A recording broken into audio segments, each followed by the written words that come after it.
এখানে employee transfer এখানে click করতে হবে। তারপরে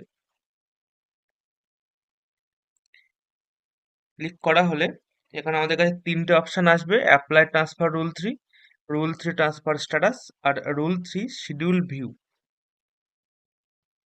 এরপরে এমপ্লয়ি ট্রান্সফার অপশনে ক্লিক করতে হবে। এমপ্লয়ি ট্রান্সফার অপশনে ক্লিক করার পরেই মানে যেখানে অ্যাপ্লাই ট্রান্সফার রুল থ্রি সেখানে ক্লিক করতে হবে। ক্লিক করলে এখানে একটা ইম্পর্টেন্ট ইনস্ট্রাকশন বলে একটা চেক বক্স আসবে, সেগুলো পরে এখানে চেক বক্সে টিক করে দিতে হবে। তারপর কন্টিনিউ অ্যাপ্লিকেশনে ক্লিক করতে হবে। দেন এরকম একটি পেজ আসবে। এর নিচের উপরে লেখাটা এমনি লেখা, এবার নিচে apply for transfer under rule three এই লেখাটি আসবে। এখানে সমস্ত রকম ডকুমেন্ট বা যা যা চাইছে সেগুলো দেওয়ার পরে নিচে ফোন নাম্বার এবং ইমেল আইডি সঠিকভাবে দেবেন। সঠিকভাবে দেওয়ার পরে এখানে যে ভেরিফাই উইথ মোবাইল ওটিপি বা